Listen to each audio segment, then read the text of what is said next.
Step by Step. 19 Essential Dhamma Talks by Sayadaw Jotika. Talk 6, Seeing, Hearing, Smelling, Tasting, Bodily Sensation, and the Three Governing Principles, Adipati. Here I omit the last of the four Adipati and mention only three. This teaching can be found in the Anguttara Nikaya, Book of the Threes, Sutta number 4010. First, develop sati through anapana. After that, contemplate whatever arises, seeing, hearing, smelling, tasting and touching, as I explained yesterday. Now I will continue talking about body consciousness. In Mogok Sayadaw's usage, itching, pleasant sensations and unpleasant sensations are all body consciousness. Whatever arises in the body should be noted simply as body consciousness. It is not limited to the skin only, but also includes all internal organs and other bodily parts. There are several important points to remember. 1. Do not include the location. For example, when pain or aching arises, note it simply as body consciousness, without including the place, e.g., chest pain. 2. Do not contemplate it as a feeling of good or bad at this stage. This is not contemplation of Vedana, it is contemplation of consciousness only. 3. Do not pay attention to the object of contact. For example, if the contact involves a man or a woman, identity view and lust may arise. 4.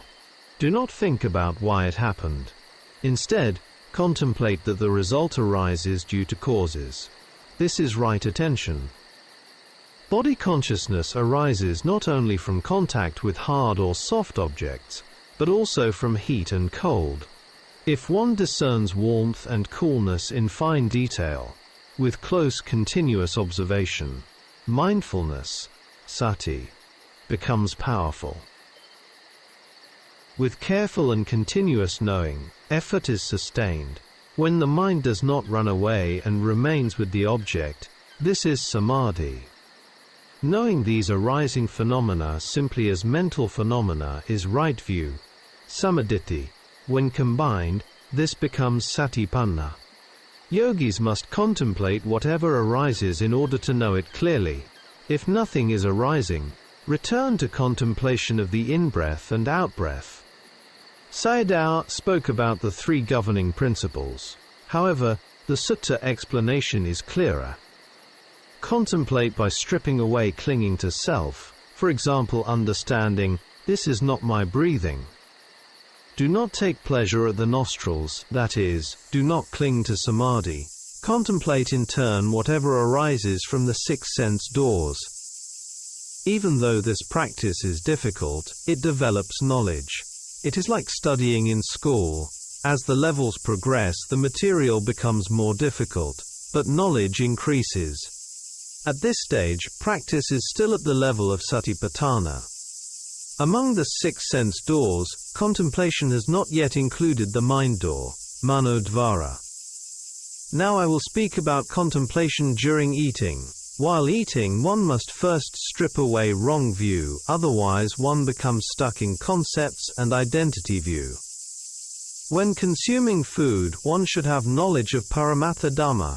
If one relates to food through concepts, identity view arises toward external objects. Clinging to the eating mind as me becomes Sakkaya Ditthi, turning inward. During contemplation of eating, one must also be aware of the other sense doors, hearing, smelling, etc. This spreading out contemplation is the task of satipatthana applied to the most distinct objects. Contemplation of primary objects establishes sati, here, anapana and the eating mind. To discern the vanishing of phenomena is satipatthana bhavana. Without knowing the arising of phenomena, one cannot know their vanishing. Therefore we develop satipatthana in order to discern the arising of phenomena. The contemplation of eating has three main points. 1. Reflect on the purpose of eating food. 2. Strip away wrong view by reflecting on food as elements. Nani 102.